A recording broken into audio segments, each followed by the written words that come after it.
Welcome back for the next session with Mr. Ashok Lal. Sir, my next question is, according to you, what are the challenges for blending these sustainable architectural practices in the rapid urbanization which is happening? Like can be cost, designing, or the holistic approach which is required for blending these practices with the urbanization. So your take on that? Well, I think your last point about holistic situation, the holistic approach, is the most appropriate one. I think that is where the challenge lies. It's like this. Within a building, you can only do whatever the building can do. Right. Whatever you can do inside the building or in the immediate surrounding of the building. In that building, you cannot control the pollution and the noise outside of the street.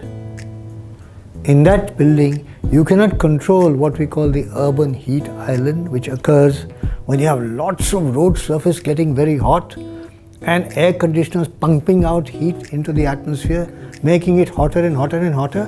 That building, little building in itself cannot do it. Very right. Right? So holistic planning systems which take into account sustainability are the key. That's the most important thing.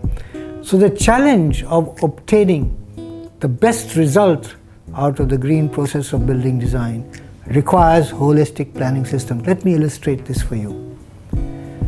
I know that if I build 4 or 5 story high buildings with courtyards and little gardens amongst them and trees amongst them and an accessible roof terrace which can also become a garden, right?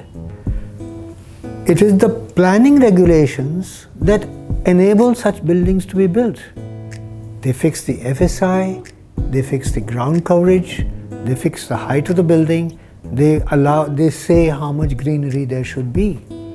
If the planning FSIs or the planning regulations enable this kind of building to be built, it will happen.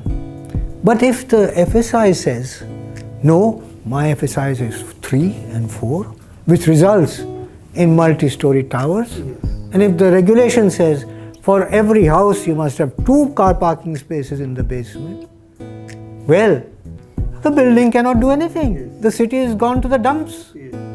So the holistic planning is the key. If I have to ask you, which are the buildings or the structures in India are the pioneer in terms of sustainable development? If you can quote 1 or 2 examples that these are the buildings that one should look up to while designing the building. There are quite a few. Right.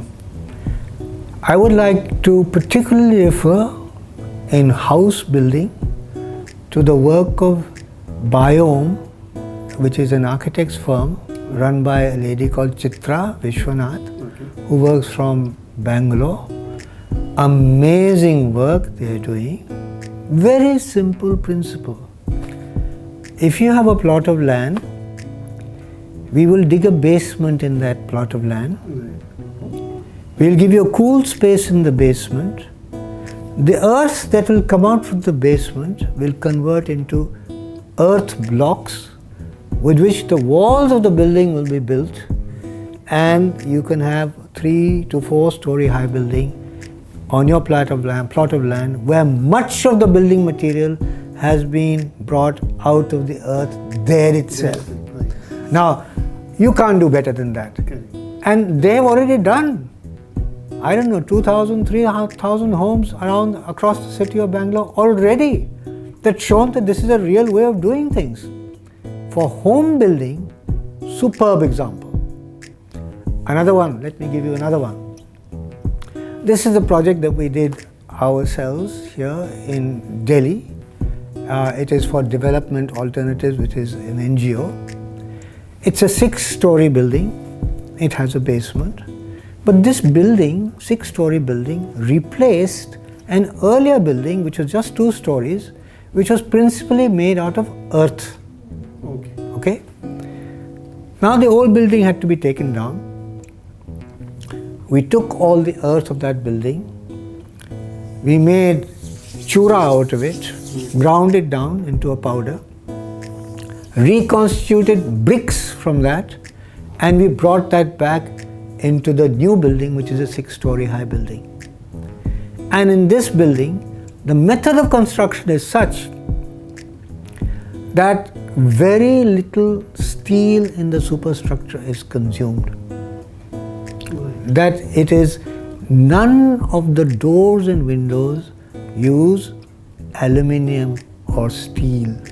They use timber taken from a managed forest, okay, and fly ash bricks and natural stones for flooring.